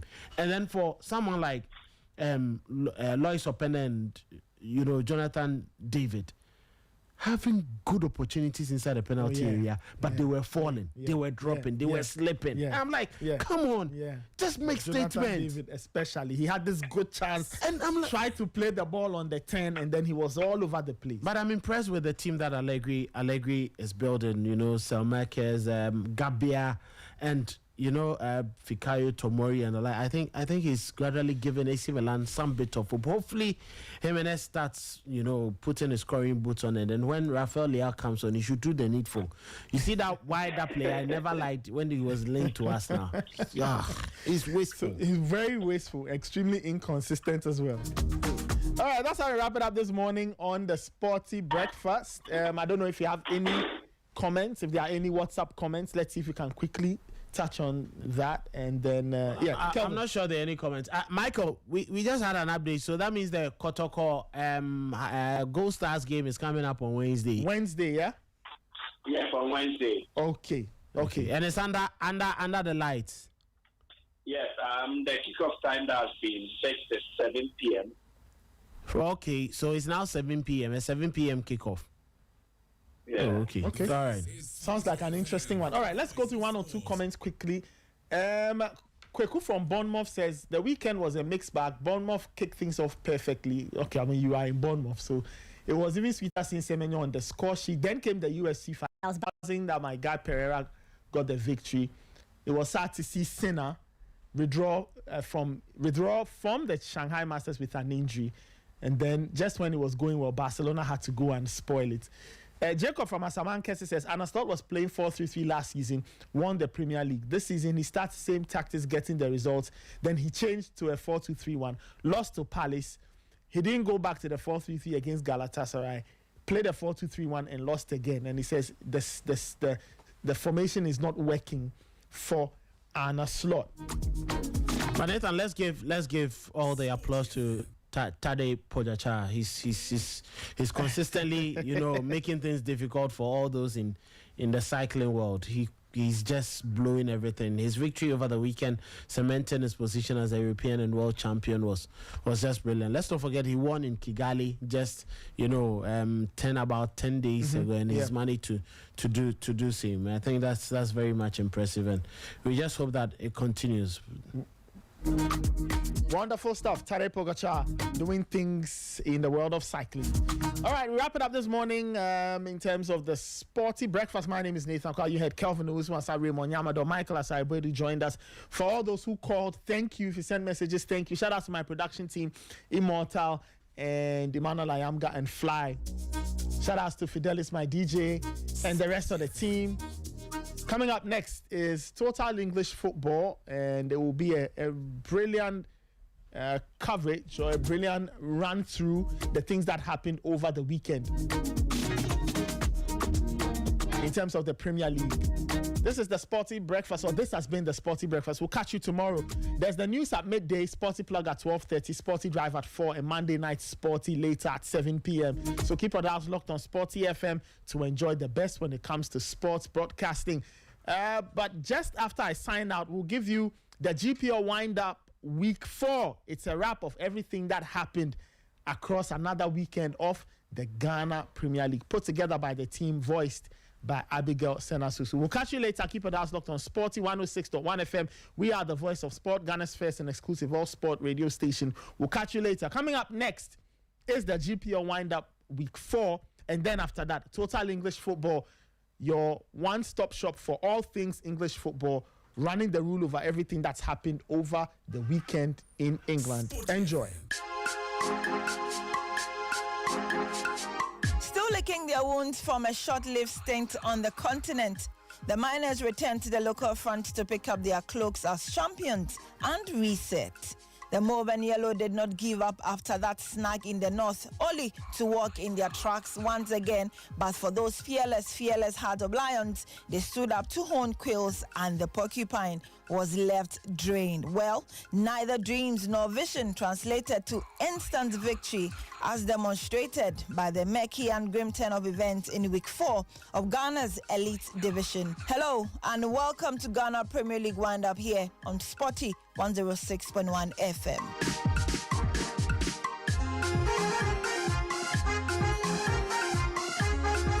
Another interesting week it was, and the Phobians set the tone far away at the Nana Fosuji Aboa Park, where they played as guests to Bechem United in a close-knit clash. The two went at each other with tightly sealed defense to deny each other clear-cut goal-scoring opportunities. The visitors, boosted by the return of the experienced defender Kelvin Osesibe, shut their doors steely that the Hunters could not fire through.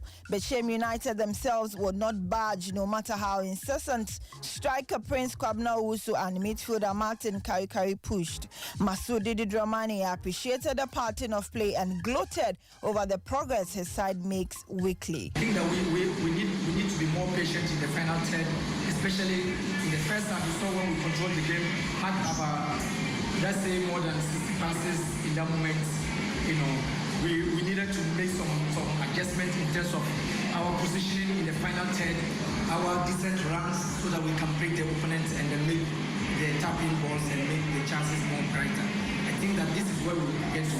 And we are so near into that area because we are doing the difficult part of the work. And now those areas are moments where consistently we are doing some things rightly. Then they will begin to believe in themselves, even though they still believe in themselves. We believe in ourselves in about 65%. We are getting to get into the 70%. Or the 70%, inshallah, we'll get to it. Following a short-lived period to test their muscles on the continent, BBN Gold Stars resumed live on the local front, having been ditched in the prelims of the 2025 CAF Champions League and descended violently on Swedo All Blacks at home in the central region. The Miners, who had a sole mission of appeasing their fans, scored the only goal of the exchange in the 47th minute to seal their quest. The Ozio Zaboys powered the first half of the game, only